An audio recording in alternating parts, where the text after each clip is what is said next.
Muito bem, vamos fazer aqui a resolução da primeira avaliação, né, do período passado.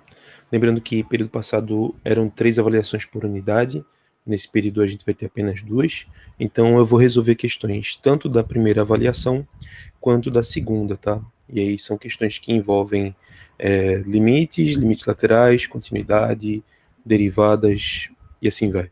Tá bom? Então vamos ver se vai ser proveitoso aí para vocês, né? A ideia aqui é para a gente fazer uma resolução rápida, para vocês perceberem que não é uma coisa de outro mundo, não. Tá? As questões são bem tranquilas, a maioria delas são questões de você marcar X, então são questões fechadas, e no final você tem questões abertas aí para você fazer alguma argumentação.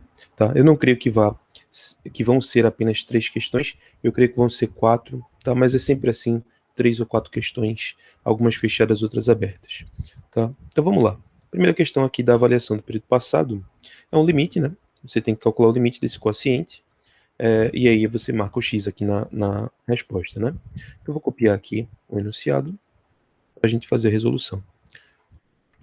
Obviamente, essa é uma questão de limite indeterminado, né? Vocês já sabem bem que isso é bem comum nas listas e questões em geral, então aqui não tem muita dificuldade. Você vai perceber que ao aplicar o limite, em cima vai dar 1 mais 1 menos 2, então vai dar 0 no numerador, e no denominador vai dar 1 menos 4 mais 4. Perceba que embaixo vai dar 1. Então, olha que engraçado, né, gente? Uma questão que ela já vem sem determinação. Então, aqui você não precisaria perder tempo nenhum, né? Você aplicaria aqui, daria 0 em cima, embaixo daria 1 menos 4 mais 4, que daria 1, e isso aqui não é indeterminado, tá? Foi uma grande surpresa, inclusive, eu tinha esquecido desse detalhe.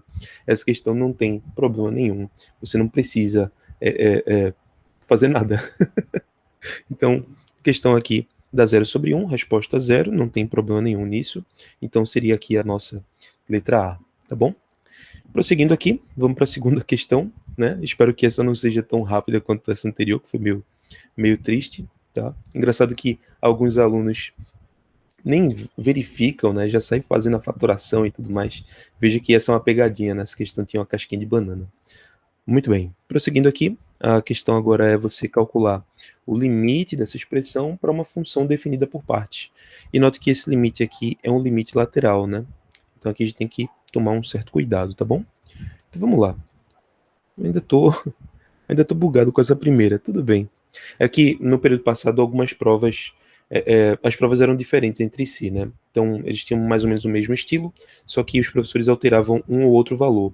Eu lembro que na outra turma que eu acompanhei, era um limite indeterminado que você tem que fazer uma faturação, né? Mas eu acho que aqui o professor alterou e não verificou que essa questão estava muito fácil. Enfim, foi o que aconteceu aqui, tá de boa. Muito bem. Deixa eu só ver aqui. Ok. Ainda estou suspeitando, mas tudo bem. Então vamos lá. Segunda questão. Então vamos colocar aqui o print.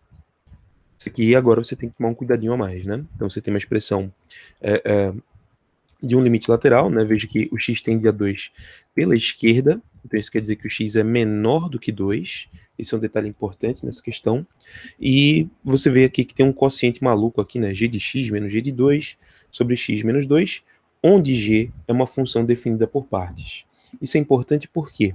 Porque quando eu for escrever o g de x, eu tenho que ter em mente que no limite eu estou com x menor que 2. Portanto, eu estou nesse conjunto aqui, ó.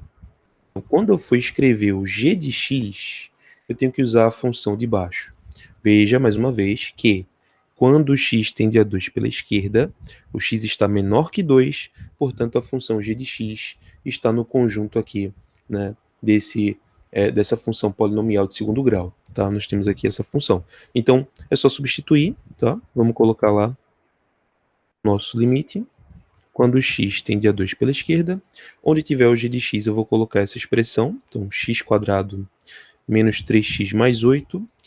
Agora, vamos pensar quem é o g de 2. G de 2 é um pouco diferente. Porque se você analisar bem, g de 2 é a função g quando x é igual a 2, tá? Então, se liga.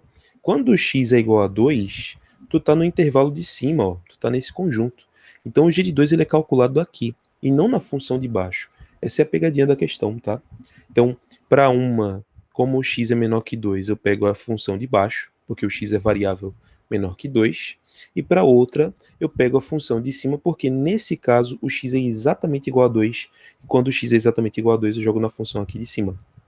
Nota que o valor, quando eu colocar aqui, vai dar 4 mais 2, né? Vou até colocar aqui do lado para vocês verificarem.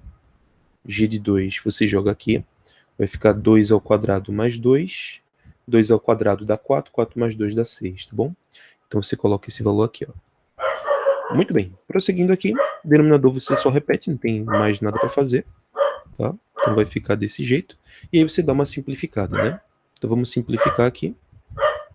Veja que o numerador você tem x quadrado menos 3x mais 8 menos 6, 8 menos 6 dá 2, né? E no denominador nós temos o x menos 2. Muito bem. Chegou aqui, você vai perceber que esse limite é indeterminado. Se você aplicar aqui em cima, vai dar 4 menos 6 mais 2. Então, 4 mais 2, 6 menos 6 dá 0, né? E embaixo também, tá? Vai dar 0. Então, agora sim, nesse caso, você vai fazer alguma coisa para contornar essa indeterminação. 0 sobre 0 não é resposta, tá? Então, aqui nesse caso, você vai fazer alguma fatoração, alguma coisa que permita você contornar o problema. O que eu posso fazer aqui? Bom, tem um monte de opções, tá? Você pode fazer a divisão do polinômio, você pode fazer a fatoração do numerador, enfim, fica livre aí para você fazer do jeito que você achar melhor, tá? Eu acho que o mais padrão é você fazer a fatoração desse termo de cima. E a gente aprende a fazer isso se a gente conhecer as raízes do polinômio, né? Então, a gente aprendeu um teoremazinho, né, bem interessante, que diz que um polinômio de segundo grau, está escrito aqui na sua forma genérica, ele pode ser fatorado na forma a vezes x menos a primeira raiz, vezes x menos a segunda raiz. Então, se você conseguir descobrir essas raízes, né, você consegue fazer a fatoração do numerador. Alguns alunos fazem a descoberta dessas raízes usando soma e produto, né? Não é muito meu forte, eu não sou muito fã desse método, mas você pode usar também fatoração, você pode achar as raízes usando Bhaskara, tá bom?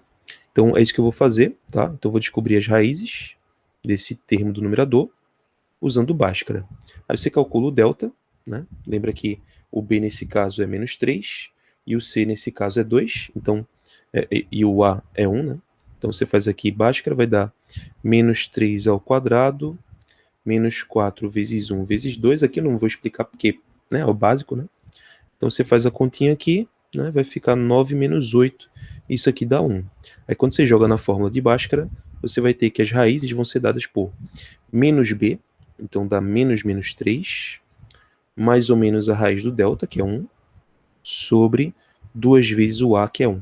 Fazendo a continha aqui, você vai achar que o x vai ser 3 mais ou menos 1 sobre 2, e daqui vão sair os dois valores que a gente precisa, né? O primeiro valor vai ser 3 mais 1, 4 sobre 2 dá 2, e o segundo valor vai ser 3 menos 1, 2 sobre 2 dá 1, tá? É claro que por soma e produto você faz rapidamente também, não é preocupação minha aqui, isso aí você faz do jeito que você achar melhor, tá bom? Então pegou esses valores, volte para o limite, né? Isso aqui foi uma breve pausa que nós fizemos. Então, volte para o limite e apresente aqui os resultados da sua fatoração, tá? Então, o seu limite vai ficar agora numa forma mais apresentável, né? O numerador, usando a fatoração que a gente aprendeu, né, seguindo isso aqui, você vai simplesmente colocar 1 vezes, sem nem botar esse 1, né? Você bota x menos a primeira raiz e x menos a segunda raiz, e no denominador você só repete o x menos 2. Note que você vai poder cancelar esse cara com esse, o seu limite agora não tem mais indeterminação, você tem uma expressão agora bem mais simples, né?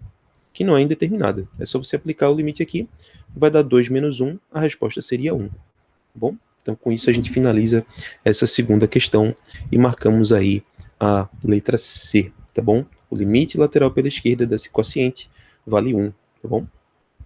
Tranquilo, né, gente? Então, não são questões difíceis, são questões bem padrãozinho, né? A primeira ainda estou indignado que foi muito fácil, né?